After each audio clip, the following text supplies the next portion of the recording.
La reflexión en esta mañana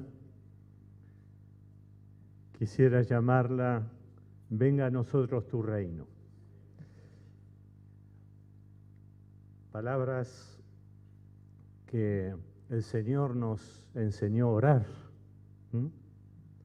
Padre nuestro que estás en los cielos, santificado sea tu nombre, venga tu reino, hágase tu voluntad en la tierra como en el cielo. Usted disculpe mi emoción, pero me quedé un poco impresionado porque lo mismo que el pastor Norberto nos estaba compartiendo es lo que tengo que compartirle, así que lamento aburrirle, pero estoy impresionado porque cuando Dios repite las cosas es por algo, ¿no? Y disculpe que tenga que escuchar 2 veces lo mismo, ¿sí? Usted imagine un hospital moderno, esos que inauguran como 60 veces, con los médicos, todos guardapolvo blanquito, todo bien, los enfermeros, las camillas, aparato por todos lados, sin enfermos. Llega un enfermo, no, acá no, pero estoy enfermo y este es un hospital. Sí, pero los enfermos molestan, ensucian, hacen ruido, andan doloridos y andan a los gritos porque les duele, entonces hacen ruido acá. ¿Sí? Y además nos hacen usar las cosas, después tenemos que lavar la sábana, después tenemos que limpiar los instrumentos. Está tan lindo el hospital sin enfermos. ¿Para qué queremos enfermos? A veces no nos damos cuenta que la iglesia es un hospital para los enfermos y no un spa para los cristianos. El reino de Dios es incómodo, Jesús es incómodo, perdone que lo diga de esta manera. Jesús es muy incómodo, porque trastoca nuestra lógica y nuestra comodidad una y otra vez. Porque tiene otros códigos el reino de Dios. No son los códigos de este mundo, no son los códigos ni políticos, ni sociales, ni económicos en los cuales se mueve nuestra cultura. El reino de Dios tiene código propio. Tiene ese código que muchas veces no entendemos, pero le quiero dejar una pista esta mañana. Si usted quiere entender la lógica del reino de Dios, por ejemplo, le animaría a que escuche el mensaje del domingo pasado a la mañana. Ahí se va a enterar más o menos cómo funciona la lógica del reino. Siempre al revés de nuestra comodidad y de nuestra lógica humana. Voy a usar las mismas 3 preguntas que el pastor y le aseguro que estaban dando vueltas toda la semana. El reino de Dios, en primer lugar, perdone que le cambio el orden, pero en primer lugar es ver a Dios.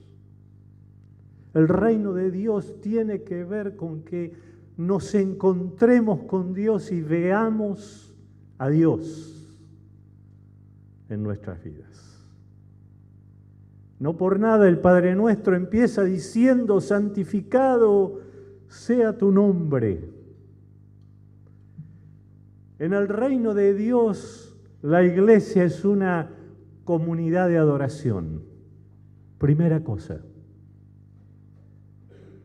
La lógica del reino de Dios es la adoración de Dios, la centralidad de Dios en la vida de las personas. Y no No es solo el culto es sumamente valioso, pero la adoración es más que nuestro culto, es más que cantar, es más que ofrendar, es consagrar a Dios todo lo que somos y todo lo que hacemos. Eso es adoración. El culto es un lugar de refugio, es un lugar de reflexión y de restauración para nuestra vida. En el culto, cuando adoramos, las cosas se ponen en perspectiva porque nos encontramos con el Dios que está en el trono. Y usted me dirá, pero vos sabés los problemas que tengo. Justamente por eso lo que necesitas es adorar, es ver a Dios, justamente por los problemas.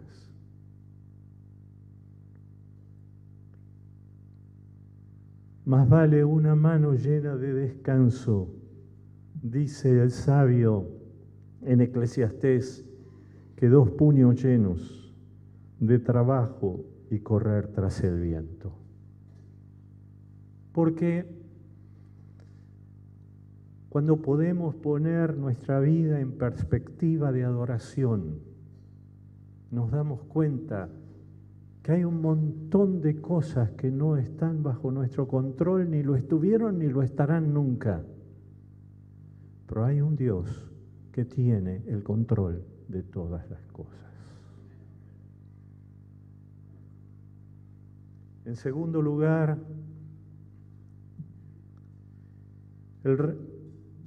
que venga tu reino a mi vida significa que pueda ver a mi prójimo.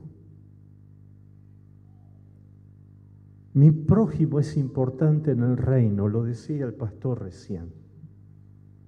Mi prójimo es importante en el reino de Dios. Hace muchos años me encontré con una historia real de un piloto de aviones de pruebas. Había volado en el avión de prueba y el avión había fallado, el avión se estrella y el piloto milagrosamente pudo eyectarse y salvarse. Llega a la base, habiéndose salvado, y viene alguien con una cara de enorme alegría. Lo saluda y le dice: yo soy el que empacó tu paracaídas.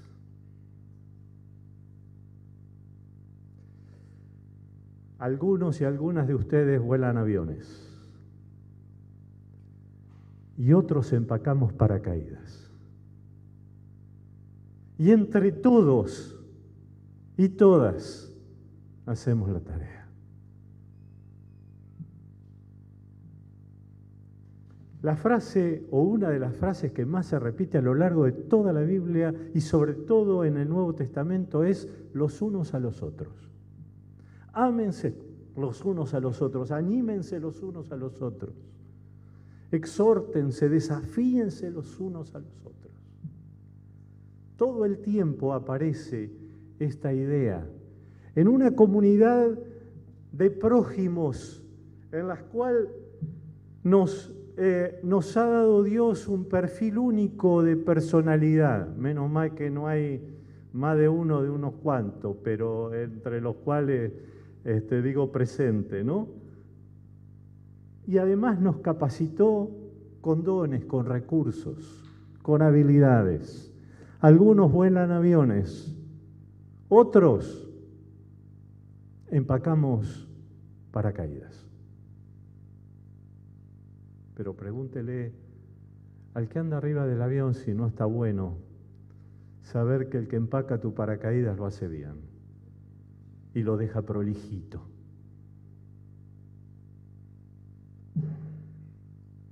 Dice el apóstol Pedro, primera carta, capítulo 4, verso 10, Cada uno según el don que ha recibido, ministrelo a los otros como buenos administradores de la multiforme gracia de Dios. En estos días, pensando en todo esto, me encontré con algo de una manera diferente. Lo escuché 1000 veces, pero me sonó distinto. Soy administrador de la gracia. Eso es lo que dice acá. Que yo me ocupe de administrar la gracia de Dios. Eso tiene que ver con mi prójimo. Eso tiene que ver con que lo que recibí, con que lo que Dios me regaló, lo pueda poner para mi prójimo. Y nos puso en esa comunidad donde no solo somos personas individuales, sino que conformamos un organismo vivo, donde cooperamos, donde nos incluimos mutuamente y donde somos capaces de ser distintos y distintas y aún así respetarnos. Administradora y administrador de la gracia. La compasión de Dios hacia nosotros es lo que nos hace mirar a los demás con compasión. Así como nosotros recibimos perdón, estamos en condiciones de poder acercar perdón a quienes están a nuestro alrededor y a abrir esa oportunidad liberadora, porque fuimos liberados con el perdón de Dios. En la compasión está el poder. En la compasión está la relevancia del mensaje que transforma. En la compasión está la capacidad de reconciliación del mensaje que predicamos. La compasión es un ejercicio cotidiano y concreto de la misericordia de Dios en las necesidades de la gente. Que podamos mirar a nuestro alrededor, a nuestro prójimo, aquí adentro y de la puerta para afuera, como decía el pastor, y poder acercarnos a las personas y transmitirles compasión frente a sus sufrimientos, frente a sus relaciones lastimadas, frente a sus sueños perdidos, frente a las marginaciones que nuestra sociedad genera una y otra vez, poder transmitir compasión.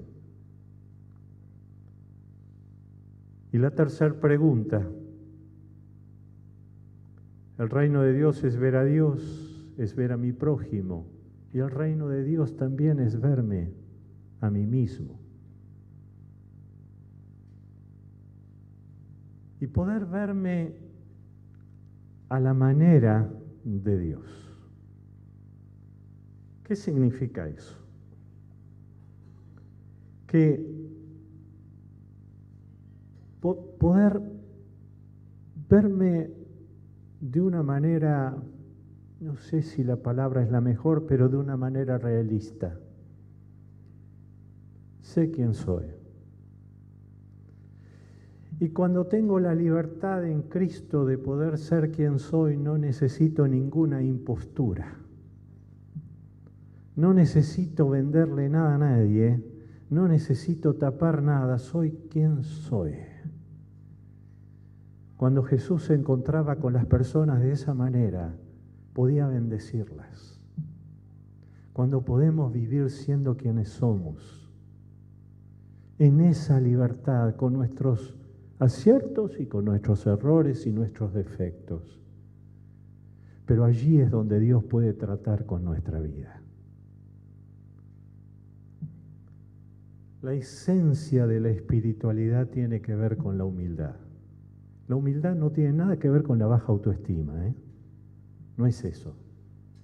La humildad no es andar pidiendo perdón por respirar. No. La humildad es saberme humano, saberme limitado, pero saber que la gracia de Dios está en mí y que puedo administrar esa gracia de Dios. La humildad me lleva a decir, acá estamos, pero no me conformo con que acá estamos. Pero no niego que acá estamos, como somos. Por la bondad de Jehová no hemos sido consumidos, porque nunca decaen sus misericordias. Nuevas son cada mañana. Grande es tu fidelidad. Puedo venir con humildad delante de Dios, sabiendo que hay un Dios que me recibe con perdón todo el tiempo. Que el perdón está disponible para mi vida todo el tiempo.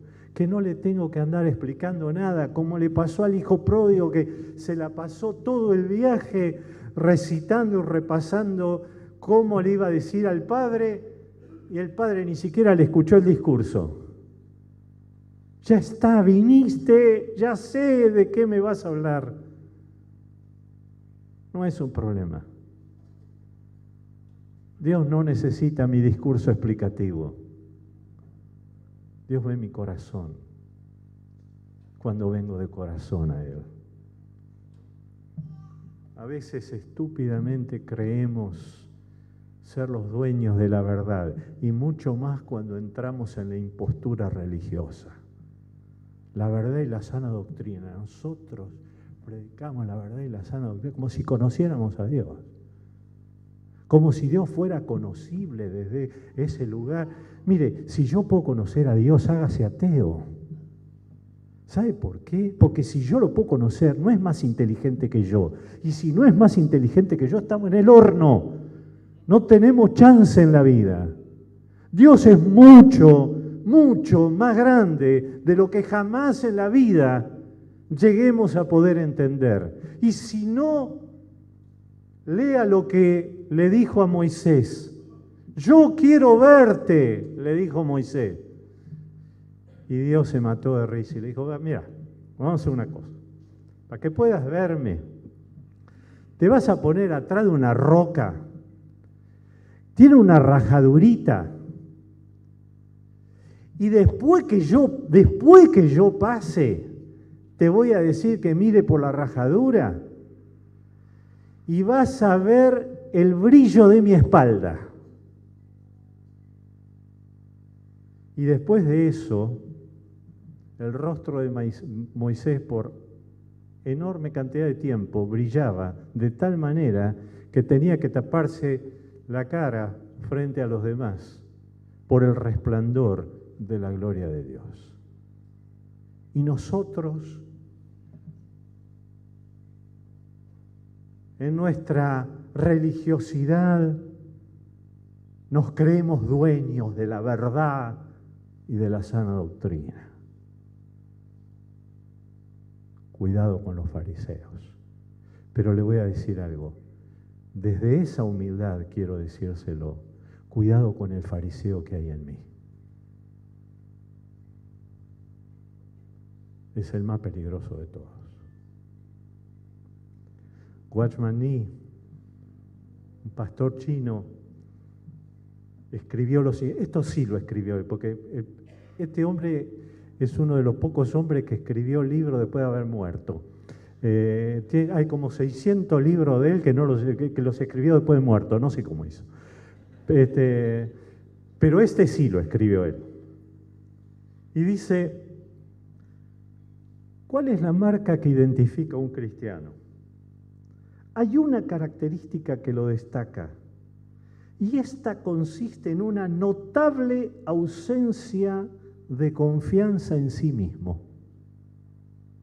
El hombre espiritual camina en humildad, siempre consciente de que puede equivocarse. asiente alegremente la bienaventuranza apócrifa que dice: dichosos aquellos que se dan cuenta que pueden estar equivocados. El Espíritu es un espíritu inequívoco, pero aloja en hombres y en mujeres limitados, defectuosos, como quien les habla. Somos nosotros quienes podemos estar equivocados, y la humildad nos lleva a buscar una y otra vez la sabiduría de Dios con sensibilidad. Construimos el reino de Dios cuando vemos a Dios en adoración, cuando vemos a nuestro prójimo con compasión, cuando nos miramos a nosotros mismos con humildad. Construimos el reino de Dios cada vez que acompañamos a un matrimonio que se desgasta por la mutua incomprensión. Construimos el reino de Dios cada vez que escuchamos a un niño que sufre por los conflictos entre sus padres. Construimos el reino de Dios cada vez que nos sentamos al lado de la cama de un enfermo. Construimos el reino de Dios cada vez que acompañamos a alguien en su dolor mientras respetamos su silencio. Construimos el reino de Dios cada vez que levantamos una voz de esperanza a favor de los lastimados. Construimos el reino de Dios cada vez que proclamamos que en la gracia de Dios hay una oportunidad nueva para los que nos sentimos fracasados. Construimos el reino de Dios cada vez que animamos a quienes se arrepienten con un mensaje de perdón y de restauración. Construimos el reino de Dios cada vez que le dedicamos tiempo a los niños para que jueguen y disfruten y no tengan que preocuparse por las cosas que los adultos debiéramos preocuparnos. Construimos el reino de Dios cuando enseñamos la palabra de Dios a quienes, por sus errores del pasado, están presos, por ejemplo, en una cárcel en el Chaco. Definitivamente la iglesia no es un spa para los santos, es un hospital para pecadores. La gente es para la iglesia que está dolida. La iglesia es para la gente que no tiene todo ordenado. Pero es para quienes son lo suficientemente honestos para decir: no somos perfectos, pero queremos cambiar y queremos crecer. Y ayudar a otros a vivir con esperanza. Y estamos juntos en eso. Permítame decírselo a las chicas ahora. La iglesia es para las que son lo suficientemente honestas para decir: no somos perfectas, pero queremos cambiar y crecer.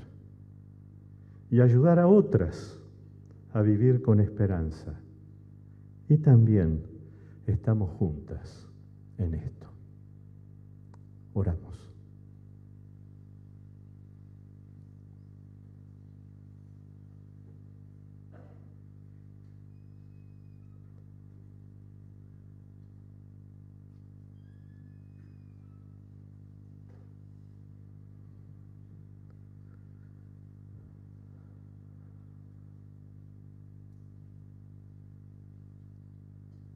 Si hay algo en esta mañana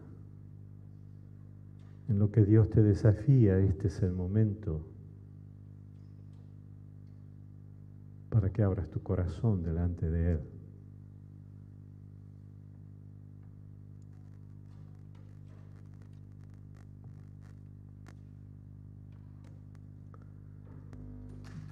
Si estás lejos, no pierdas tiempo, ¿saben?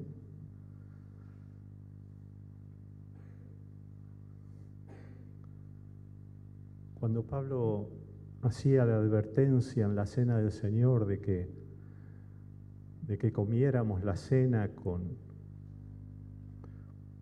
con el cuidado necesario, no lo estaba diciendo para que no comiéramos la cena, sino para que nos animáramos a arreglar lo que tuviéramos que arreglar. Y si en esta mañana te sentís lejos de Dios, de ninguna manera Dios te marca tu lejanía para que te sientas avergonzado o avergonzada, sino para que te acerques.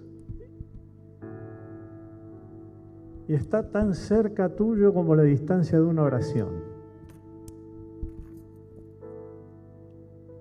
Buscalo en esta mañana.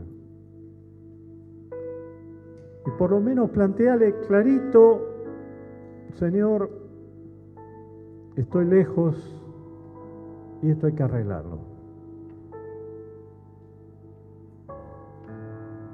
Por lo menos empezar por allí esta mañana.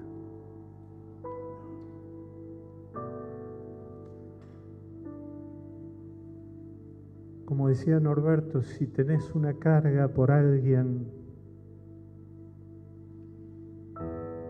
y yo sé que en este lugar está la libertad de poder hacerlo, y si esa persona está aquí, no dudes en pararte y en ir a buscar a esa persona si está acá. Y si no está acá, y si ni siquiera es parte de nuestra fe, no dudes en escuchar ese llamado que Dios te hace a salir a buscar a esa persona donde quiera que esté. Porque en el reino de Dios, nuestro prójimo es el importante.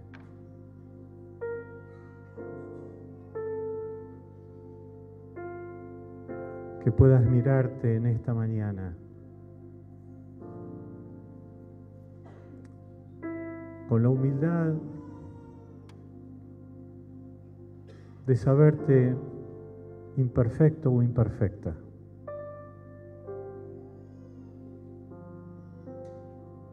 Pero que esa imperfección no te haga dudar de acercarte a Dios. Al contrario, porque en esa imperfección es que Dios te busca y te mira con compasión.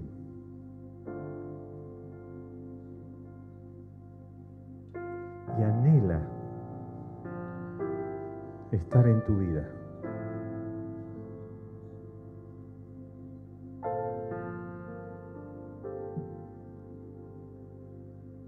Manténganse firmes e inconmovibles, progresando en la obra del Señor, conscientes de que su trabajo en el Señor no es en vano. En cuanto a ustedes, estamos persuadidos de cosas mejores, porque Dios no es injusto para olvidar vuestra obra y el trabajo de amor que habéis mostrado hacia su nombre, habiendo servido a los santos y sirviéndoles aún. Gracias, Señor.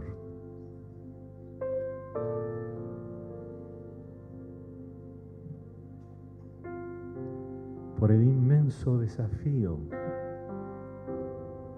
de ser parte de tu reino. Señor, venga tu reino en esta mañana a nuestros corazones. Señor, venga tu reino a nosotros en esta mañana y que como iglesia podamos vivir de acuerdo a la lógica de tu reino. Que venga tu reino a mi corazón y que en mi vida se haga tu voluntad, como se hace en el cielo, también en mí. Que recibas la gloria y la honra y la alabanza. Amén, Señor.